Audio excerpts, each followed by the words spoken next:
maghanda ng baon kahit di naantok pa. Pero excited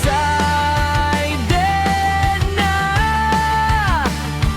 at naghihintay na ang umaga. Habang gumugulong papunta sa malayo, hindi mainip sa lamig na kumakapit sa lawak ng daan. Tila ba'y may kalayaan, mananatiling sana'y ganyan.